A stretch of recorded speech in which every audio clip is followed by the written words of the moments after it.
everybody, welcome to another episode from the DJ Anesh series, bringing you the best in Southeast Asian history. Today, we have a very special podcast. We are not going to be talking about new content, but we'll be going into the essay analysis for the graded quote-unquote assignment that you all did last time round. As I mentioned previously to you guys during tutorials, we are moving into the revision phase. So right now, we will dissect essays a lot more. It's going to be skill-based, not so much new content anymore. So as we enter into this skills-based revision period, I hope that it will benefit you in time for the CTs, whether you're going to be doing political stability or national unity. Do pay attention to the structures and the suggestions that I have, but of course, remain true to your style, remain true to your voice, because ultimately that's what I want to hear from you guys.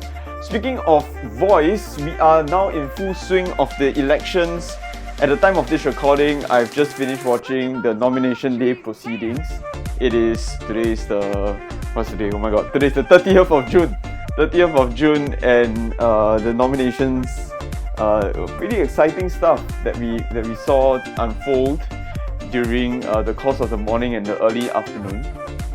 Some major surprises here and there. Of course, guys, I will explicitly, avowedly state right now that I'm not here to influence your views or anything like that. Number one, you can't vote. Not yet, at least. But number two, I have my own views, and I believe that in a democracy, you are entitled to your own views, and I'm not here to sway your opinions whatsoever. Although I think you can. And number two, my vote is secret, right? And I'm not really supposed to broadly, I'm not supposed to widely broadcast it and things like that. But I think that you can get a hint. You've known me for a while now, and I think you can get a hint of where my allegiances lie. Of course, based on rational judgment and logic and historical performance legitimacy. Look, our content is coming back to guide us in our decisions now. I will also be wearing more of a certain color in school, so it's my subtle ways to show where I stand and things like that. Of course, you're entitled to your own opinions and things like that. I want you guys to, as I mentioned in the last podcast, go through this democratic process yourself as well. You are not eligible to vote at this point in time, but that doesn't mean that you can't be part of the process, because a democracy, a key pillar of it is about conversation. And we do want to hear from the youth, and we do want to hear how the new generation and their voices, how it's going to shape the political destiny and the landscape here in Singapore. So continue to engage. You have many online platforms. There are many face-to-face platforms as well. And I just want you to engage, or at least observe the process, and try to relate that back to what we've covered in Southeast Asia. What are some of the strengths of democracy, and what are some of the pitfalls and the limitations of democracy? We are now in election season, and that's one key pillar of a democratic system. And democratic principles really hinge upon the idea of the right to vote. So here you can see firsthand for yourself how the whole process is played out. I'm pretty sure you've observed in the past, but now with a bit more information and a bit more knowledge on democracy and studying its processes a bit more, especially in the context of Southeast Asia, I just want you guys to open your eyes and just to see, things like that. I have a challenge for you guys. I found a big difficulty in something. It's just a thought exercise, a thought experiment, nothing too serious, purely hypothetical. But I thought of one of the essential components of a democracy is to campaign for votes and things like that. And I was struggling really hard in trying to conceptualize a name for a political party if I were to run in the elections in Singapore. And I found it really difficult, because I was throwing terms here and there and things like that. And I just couldn't settle on a term or a name that I felt would best represent what I stand for and reach out to the population, that kind of balance that you need to find. So I throw open the challenge to you, your batch, since we are doing political stability and the study of that right now. Could be a batch challenge. You guys can just WhatsApp me or DM me the oh Lord, look at us, man, like a radio show. Oh, cool. It's like submit your entries for cool prizes to be won and things like that. Of course, all sponsored by KFC. I wish. As I mentioned, guys, today we are going into a special podcast in a sense. It's going to be a bit skills based. Today I'm going to be using the graded assignment, the question over there, to go through some skills, some structures, some things to take note of when you want to structure your argument, and hopefully these will all be useful for you. So without further ado, let's get into it. The question, just to remind you guys over here, democratic governments more than authoritarian ones were able to establish political stability in independent Southeast Asia. And you see the accented phrases that I just went through. Of course, those are the things you want to pay a bit more attention to as you unpack this question. Good practice. Every time you see a question, do essay planning. When you do essay planning, make sure that you unpack the key terms of the question. Make sure that you have a good argument framework or skeleton before you proceed on to write the actual essay. In the CTs, you will actually have time because it's 1 hour 45 for one essay question and one part AA question. So I suspect you will have time. Calm yourself, composure, and plan your essay well before you start writing it. Key terms over here: democratic governments, authoritarian, political stability. I think these are the things that you want to plan a bit. Have your own sense of your overall assessment, your overall stand before you start writing the essay. Now, as we go into the question itself, I want to connect it to larger things. For instance, I want to kind of situate it within your syllabus document. Now, why do I want to situate it within the syllabus? It's because I want to understand and to immediately connect with the key themes or the key content that is associated with those with that theme. And it may even help me to connect to certain question types that I know are out there, and so I can frame my argument a lot faster, especially if I've done a lot of practice on those kind of question types. So going into the theme, going into the content, going to the learning outcomes, these are the things that are associated with this question over here, all extracted from your syllabus document, so you can take some time to read that. That's from the syllabus document. The second thing I probably need to do is to identify the question focus as well as the question type. Now, clearly the focus here is on judging the effectiveness of governments in political stability. So I understand that that's the focus, but with regards to the question type, what we're looking at here is a two-factor comparative question type. There are two factors that are highlighted and identified in the question itself, and what the question has demanded of you and has expected of you is to make that active comparison between the two identified given factors. So there's going to be some effect. There's going to be some effect on how you structure your arguments from this, and later on we'll explore how best to do that. But at least at this moment in time, I can identify what kind of question type is this. It would necessarily imply a consistency in my comparison between these two given factors. I will have to have a main argument, and I will have to consider other interpretations or other perspectives, but I will have to maintain my main argument. Now, this is a really important skill in history, having a main argument and argumentative balance, this last point over here, because in history, we always need to have a stand. And at the same time, we also need to give due consideration to other interpretations or other perspectives or other case studies out there. So we want to give due consideration and acknowledgement that there could be competing views. But despite bringing up the presence of competing views, we want to maintain the strength of our argument. So you see, guys, this is quite a difficult, and I say this is one of the biggest tasks of doing history in JC, where you really need to have the strength of your stand, because you need to bring in competing views, but making sure that these competing views can be evaluated, making sure that these competing views don't overwhelm your main argument. So that's the one of the biggest challenge you have in essay writing at the JC level. So later on we'll go into some of these things. So going into essay analysis, I just want to go through the key understandings in argumentation, and I'll try to unpack them one by one for you. Number one, the question type, right? As we've been through it just now, it is a two-factor comparative question type. Now this necessitates, and I highlight and I underscore, this necessitates that there must be active comparison between the two given factors consistently throughout the essay.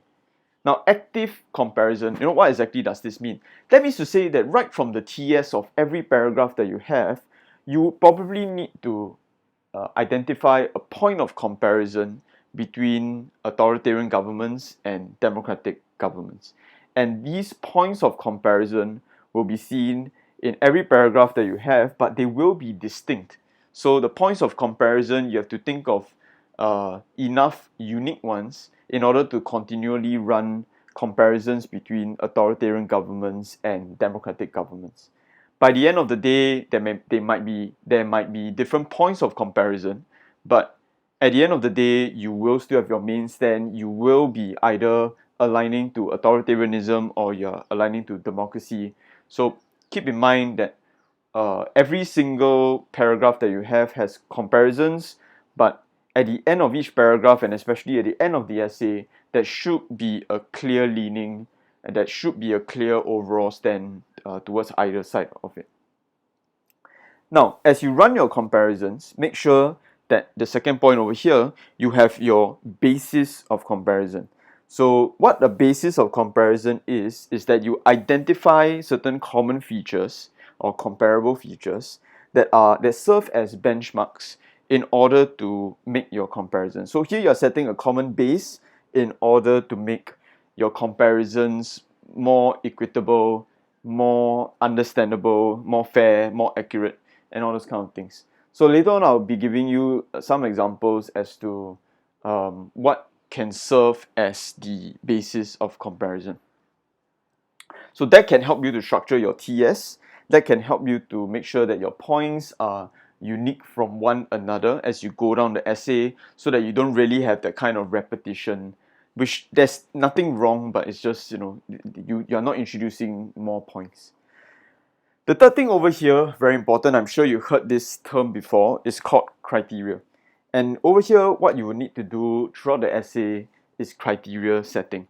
Now remember I said that with regards to authoritarian governments against democratic governments, you are probably going to lean to either one side of the argument.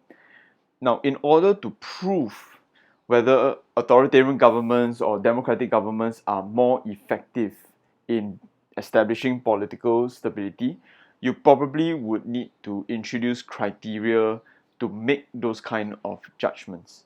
So the criteria could be something like either one of these systems were more decisive, more immediate, more extensive, more long-term, more direct, so on and so forth. So there's many criteria that you can introduce, but you must have a criteria in order to make the comparison. So just think to yourself simply that between the two, authoritarian and democracy, you are going to lean to either side and either one of them. In your case studies, you are going to show that either one side of them effected more successful results. So now you need to think to yourself, why did they effect more successful results? What were the reasons for that? So when you think through this process, you will find the criteria terms that you will need in order to make your comparisons, in order to make your evaluations. And the last point over here, as I mentioned to you just now, argumentative balance, you would probably need to introduce alternative points of view or alternative perspectives or alternative case studies in order to provide some balance to your argument. See, this is the idea behind history, the writing of history. The writing of history is not that you go one-dimensional or you go one-sided and you just wholly present like a one-sided viewpoint. The idea of history here is that you look at the various viewpoints and the various perspectives, the various accounts that are out there, and you try to reconcile them to form a cohesive argument of your own. So it's not so much let's chuck aside the points that I don't agree with, but it's more of with the points that I don't agree with, or with the points I think are lesser factors, can I still engage them, but then reconcile them back to a main argument that I have? So over here, the idea behind argumentative balance is to showcase that there are competing viewpoints or competing perspectives while still running and being very firm with your main argument in your overall stand. So my general advice here is this. Now, how does argumentative balance looks like? In this case over here, let's say for instance, if my main argument lies with authoritarian governments, I say that they are more effective, right? That's my main argument. A competing perspective could be that in certain cases or at certain points in time, it might have seemed as if democratic governments were the more effective ones. So certain cases, certain points in time might have seen that democratic governments were the more effective one. Or it could be that maybe there are certain very unique case studies that are out there that also shows that democratic governments were the more effective ones. Or it could be also unique cases where authoritarian governments seem to have failed because of one special reason or another. Now you see, I introduce all these competing viewpoints. It challenges my main argument that authoritarian governments were the strongest or the most successful. It's okay, right? You want to have that kind of diversity of your viewpoints, but the key thing is this: you must make sure that whatever competing viewpoints that you bring in, they are not left hanging, right? You don't just throw a point there, show that there's an alternative perspective, and then just leave it as it is. What you probably need to do is to evaluate that alternative perspective, that case that you brought in order to drive it back to your main argument. So let's say for instance, one of the more common methods, let's say you introduce an exception case study and you show that in this exception case study democracy worked better. Can, but what you will probably need to do is to evaluate that and say that, number one, this exception case study, it wasn't the dominant trend in Southeast Asia, right? The dominant trend lay with the other case studies, and this is really exceptional. Number two, you will probably need to explain the very special conditions in this case study that made democracy the more effective form of government. So you see, I'm evaluating it back to my main argument, making sure that this alternative case study or alternative perspective that I bring in doesn't overwhelm and doesn't contradict my main argument. So I encourage you guys to try this out.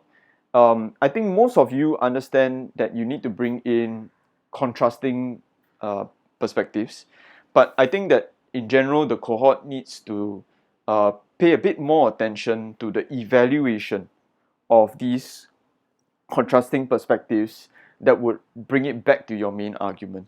So that's something that I think as a cohort we can work together towards too. Now, moving on with other key understandings, there are, in your syllabus document, you will see one column that is reserved for concepts. And concepts are not like just abstract stuff that you need to think about. But actually, these concepts, right, they can help you to frame your argument. They can help give you some ideas as to what you need to encompass within your argument. So the first concept, or the first two concepts that we have here, I think they're quite interrelated. Causation and significance, because here we are assessing democracy and authoritarianism, and we are looking at their relative effectiveness against one another. So definitely there's a cause and effect kind of thing going on here, where we look at what they do, what their features are, and what are their outcomes. So definitely there's those kind of things that would need to be figured into our explanations as well as our comparisons. So that's something that these concepts can help remind me at least, or it can help to structure my paragraph, especially the explanation and analysis parts. The second thing is about the second concept here you can see is about diversity. And diversity is something really, really important to Southeast Asia because we are looking at comparative analysis. We are looking at many, many case studies and we're trying to discern some dominant trend or some dominant patterns across these case studies. We're also looking at not just similarities but differences as well. Well, whatever the case you're looking at, make sure that diversity is well represented. That's why Cambridge, in the instructions in your A levels, when you all sit for it next year, in the Southeast Asian paper, it will explicitly state that you need to consider at least 3 case studies in each essay. But of course, as good RVians, we are going to rise to the challenge. While you feel the goosebumps, the RV blood flowing out of you, and include at least 5 to 6 to 7 case studies. There have been years where, especially for the batch of 2018, where they challenged themselves to include cases that I didn't even teach. So there were a couple of guys out there who were running their own little competition, and eventually the record number of case studies included in one essay is 9 case studies, and not like bullshit kind, it's like relevant kind of case studies that did help the argument. So the record stands at 9. Can your batch do better than that? Of course, don't put pressure on yourself. Case studies important, the argument is more important. So make sure that you have your priorities right lah. Okay. The last one here is on change and continuity. So many of you did include the idea of time, idea of time factor in your arguments, and you could have said something like, oh, maybe at the start like authoritarianism was better than democracy, but on a longer term assessment, democracy is better than authoritarianism. That kind of stuff. Yeah, that's good. It relies on the concept of change and continuity. So if you include this concept, you add these kind of dimensions to your argument, actually it does provide that higher level of sophistication to the kind of points that you're running and your overall argument as well. So those are the key considerations in a more general sense about how you can think of your argument and your argument structure. There are some specific components that I kind of want to go into, and the first one that I want to go into here is the introduction paragraph. Introduction paragraph, guys, it's for me personally in an essay introduction, I feel that is a really important paragraph because it sets out the direction. It gives the marker some idea of where your argument lies, and I can check a lot of fundamental things within the introduction paragraph as well. So don't speed through your introduction. Another consideration that you might have is that in the exam condition, you want to have a solid introduction that is well developed, because somewhere down the essay, in the stress of an exam, right, if you forget like where you heading towards to, or like you forget a certain point or whatever, all you do is that you just have to refer back to the introduction and probably all your points are there. So yeah, that would be really cool, right? Like if your entire skeleton or roadmap of the argument is there and you never really need to worry about forgetting stuff or whatnot. But again, I say this with a caution, like don't go crazy on your introduction. Like generally speaking, introductions, if you want me to give you a general gauge, it's about like maybe at most half a page. Like don't give me like a 1-page introduction, that kind of stuff. So yeah, try to find a balance with that. What should be in your introduction? Of course, your overall stand. In this case over here, the judgment between authoritarian governments and democratic governments, their relation to political stability. So overall stand. Key definitions. Some of you all really unpacked quite a lot of definitions in the introduction. My suggestion is that some can be saved for the body paragraphs. So for instance, some of you all unpacked what is authoritarianism and what is democracy in the introduction paragraph. And I felt that made the introduction paragraph a bit cumbersome. It's a bit long as well. So my suggestion is that those definitions are important, but maybe they could be saved for the body paragraphs as you explain why one system is more effective than the other. So you can bring in all these kind of definitions in order to explain the strengths and the weaknesses, depending on which one you are going for. Over here for me, the more important definition is my indicators of political stability. And over here, we've talked about it before. Many layers to political stability at the elite and mass level. You can think about political stability broken down into politics itself, economic, and the social landscape as well. In the introduction, make sure you have your main points of argument plus state criteria of evaluation. Remember I said just now, like you're leaning over to one side, you need to explain to me why that side is stronger, and all those terms need to be briefly put in the introduction. Later in the body paragraphs, you're going to be elaborating a lot on these terms and criteria. Lastly, it would be good if you could provide a statement or two on the balance that you're considering, the alternative interpretations or that unique case study that you're considering. You don't need to explain it in the introduction. All you need to do is state it that you are going to consider this over there, but then you don't need to provide any more than that. Everything else will be saved for the body paragraph itself. So that was about the introduction. Now I want to talk about the topic statement, and perhaps this is, to me, it's quite important because it's really the building block of every body paragraph that you have. And the clearer your topic statement is, the more clarity and direction it gives me as a marker as to what is that paragraph specifically about. Number two, are you engaging with that active comparison between authoritarianism and democracy? So don't undervalue this portion of your body paragraph because it is one of the most important components over there. For this particular question, it should be phrased comparatively, and this activeness of comparison should be maintained throughout the body paragraphs.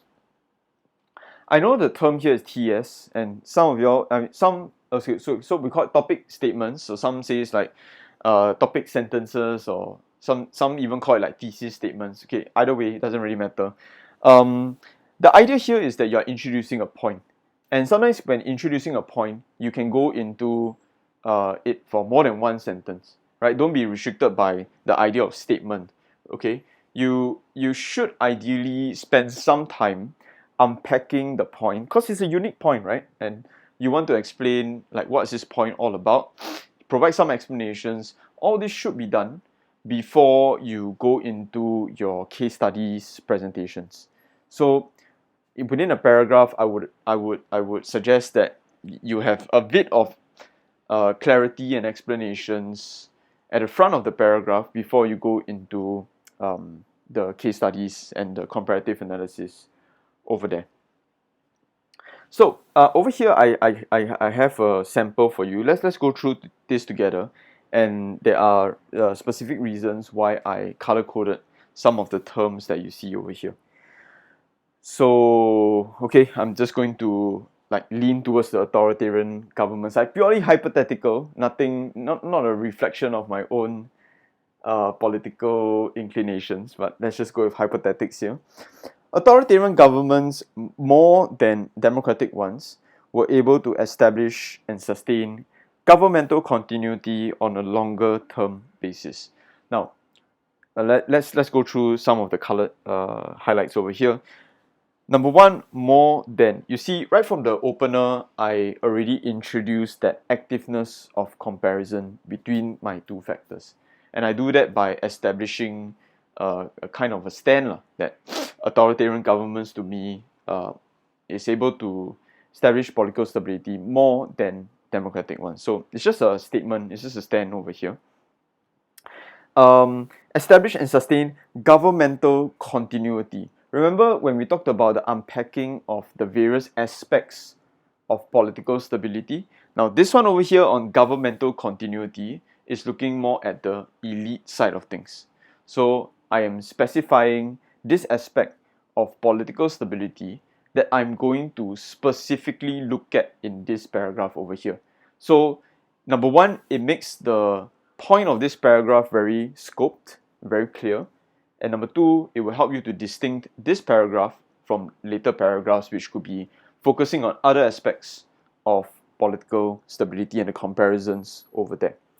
Let's move on. This was due to the stability offered by centralized rule of authoritarianism as compared to the diffusion of power created by decentralized democratic processes, which often ended in deadlock and incapacity. Now, remember just now I talked to you guys about this component called the basis of comparison.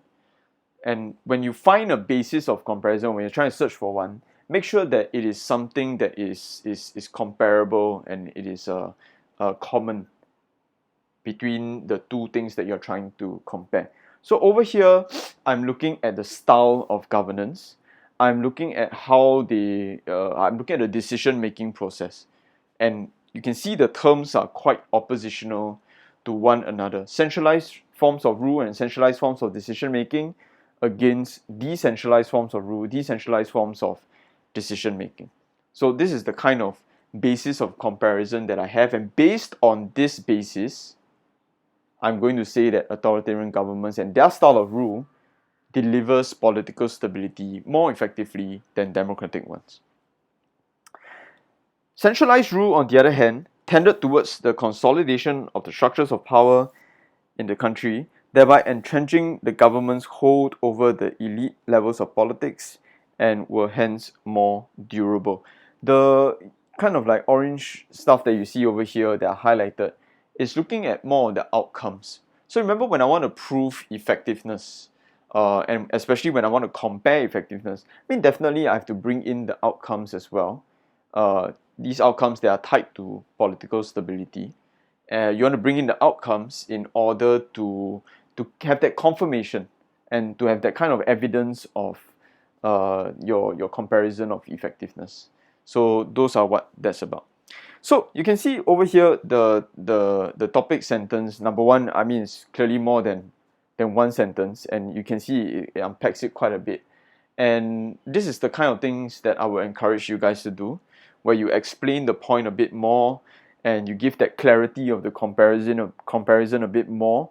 And then once I'm done with this, or if you want to add a bit more, it's fine. Once I'm done with this, then only I go into my case studies for that evidential backing of the argument that I'm making over here.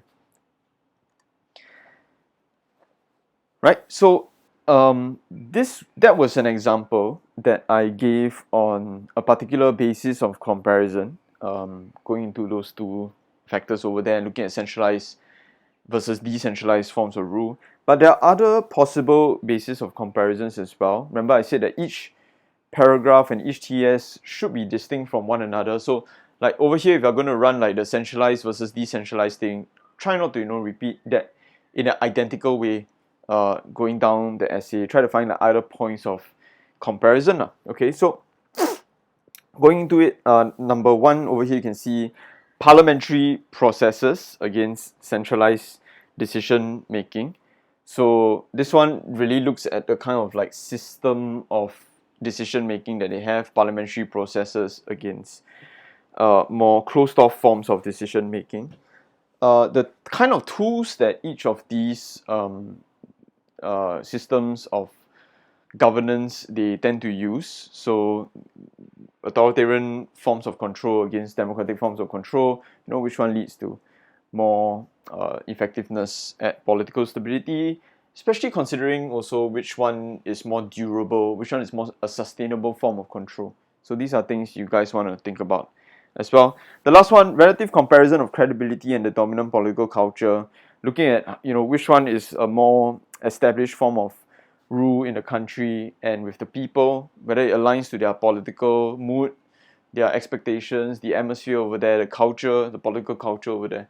So all these kind of things would figure into your assessment of which one was more able to deliver that kind of success at political stability. Many of you all ran this point about how a key component of political stability is economic performance, which I agree. I felt that was a good point, but I felt that for those of you who ran that point, you all needed to explain a bit more about why economic performance is so crucial to the overall understanding of political stability, and whichever government that could achieve that or deliver that would then really have a very solid hold on power.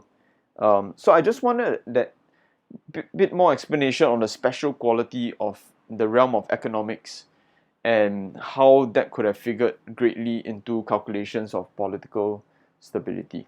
So yeah, that's something to think about as well. The next thing that I want to talk about, another kind of like skill thing, is about comparative analysis. So back in tutorials, we talked about comparative analysis. Quite simply, we are looking for trends, we're looking for patterns, we're looking for similarities, we're looking for differences across the various case studies out there, and we are trying to marshal them in order to prove certain points or to dispute certain points. So it's a whole body of evidence that you think of these case studies as, and you are going to use them to affirm or dispute certain points. So quite honestly, these case studies, there's no one fixed way to using them, and they can serve your purpose. Let's put it that way. They can serve your purpose. Especially at the A levels where you don't really go like damn freaking deep into the case studies. More often than not, you can pick out aspects of the case studies that will help your points and will help your argument. So be strategize, right, how you want to use your case studies. But with the skill of comparative analysis, I thought I'd give you guys a sample as well as to how it could possibly look like.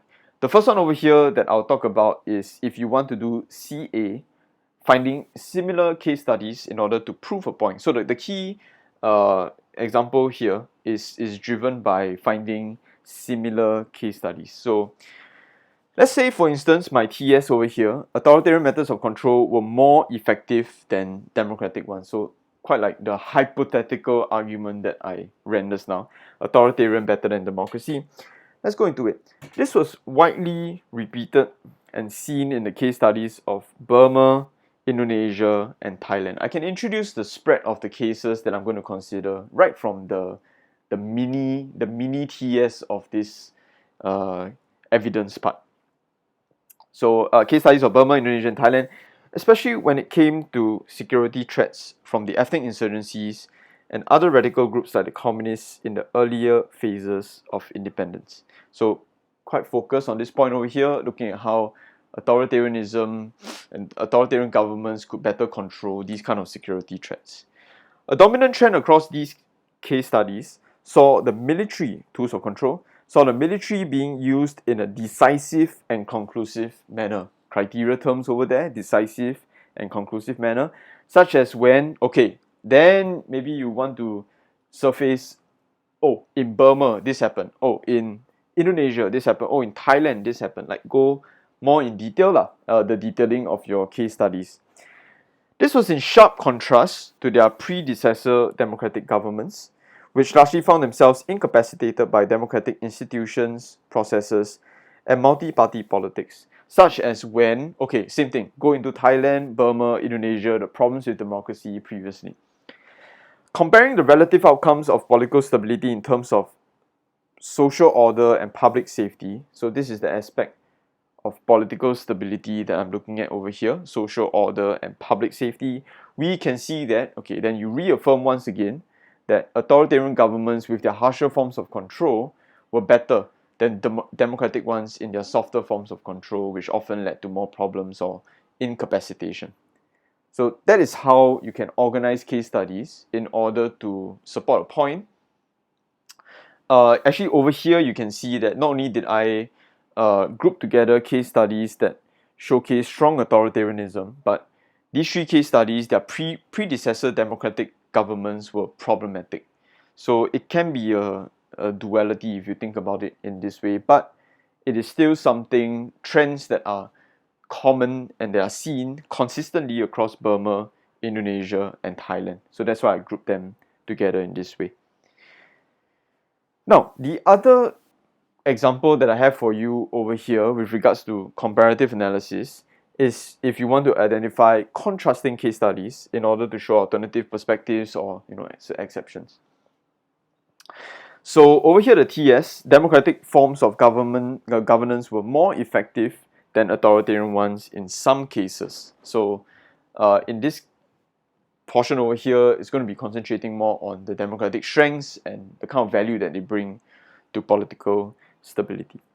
However, a reservation to the main argument, can be found in the case studies of Singapore and Malaysia. See, same thing, my structure is the same. I introduced the broad spread of case studies I'm considering here. Just now was Thailand, Burma, Indonesia, now it's Singapore and Malaysia, where democratic forms of rule seem to provide a greater measure of stability to the nations at the elite and the societal level. So in this case, I'm just going to consider every level of political stability, elite as well as societal, on a sustainable basis. This phenomenon could be accounted for by whatever you find unique about Singapore and Malaysia that makes their democracy stronger than authoritarian elements. This is where you put it in, which was a vastly different context compared to the other case studies in Southeast Asia. I want to reaffirm that these are exception case studies. In these cases, democracy provided a structural stability through whatever, like go into the democratic features, the democratic performance of the democratic governments and things like that, and explain it. In nations like Singapore and Malaysia, authoritarianism was only introduced in a measured manner and implemented only in extraordinary situations. So I'm giving very, very specific conditions in which authoritarianism could have been seen to be valuable. But it's not the day-to-day basis, it's not the dominant trend, it's not my overall argument for Singapore and Malaysia. That concern security and public safety that necessitated enforcement action. This can be seen through, okay, then you can bring in like the times against the fighting against the communists, introducing the ISA and so on and so forth. Okay, you can bring that in. However, this was more of the exception rather than the norm. The norm was that democratic features, democratic institutions, democratic processes, they were the ones that are generating this level of stability to these countries over here. Actually, on that note, one of the big problems that I found with explanations of why democratic governments were better than authoritarian ones, right?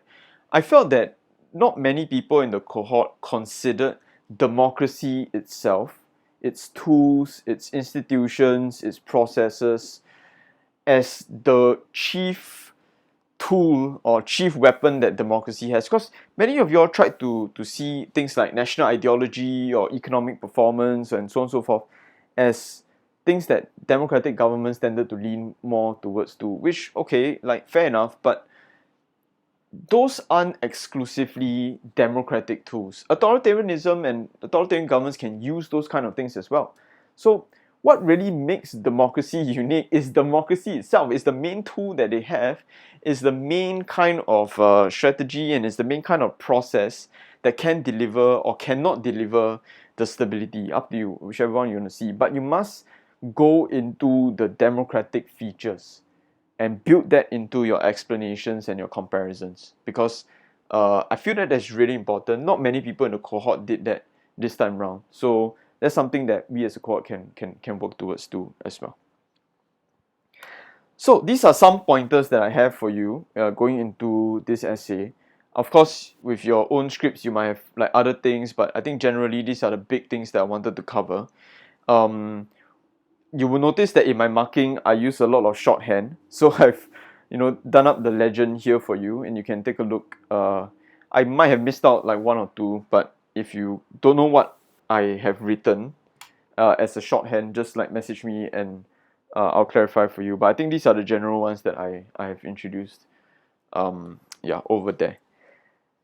Now, another thing, or rather the last thing that I want to cover is you guys using the levels of marking in order, the marking bands and the descriptors, in order to understand where you stand and how you can move forward to. I think a large percentage of the cohort right now, they are in the L4 range. And I think one of the biggest problems that I had in this essay was that the comparison wasn't active enough. So you see, guys, when you have one chunk on authoritarianism, and then you have a separate chunk on democracy, and then like you have this final paragraph to try and like tie it together. Like, I get it, I understand why you did that, and you've been taught to do that in the past. But right now we are, JC level. Let's take it a step up a bit and try to include more points of comparison, a sense of active comparison throughout entire essay. One of the bigger issues that the kind of like singular assessments, like one chunk kind of stuff, uh, has for us, right, is that quite often there isn't a direct ATQ. There isn't a direct engagement of that comparison that the question demands for. So if there isn't that kind of direct engagement of the question, then you see the word that I highlighted over here in the L4 range is that it is implicit. Meaning to say that I can sense and I can get what you're trying to do, but you may not have fully achieved it. You go down into level 5, 6, 7, right? And you can see the first statements, all that. All of them have to do with how well you engage the question, how well you understand the question, how well you're fulfilling the demands and the expectations of the question. Right? It's no coincidence that all these descriptors are the first lines of their respective bands, which gives you a sense of how important it is to ATQ. So ATQ issues can be quite damaging. You might have a damn good like content and points and all that kind of stuff, but if there's no ATQ, if there's no drawback to the question, then it's going to be quite damaging to the marks that you get for the essay and the strength of the argument in general. Okay, so that's all I have for you guys today. So you have your scripts back. You can take a look at them. You have the postmortem podcast over here.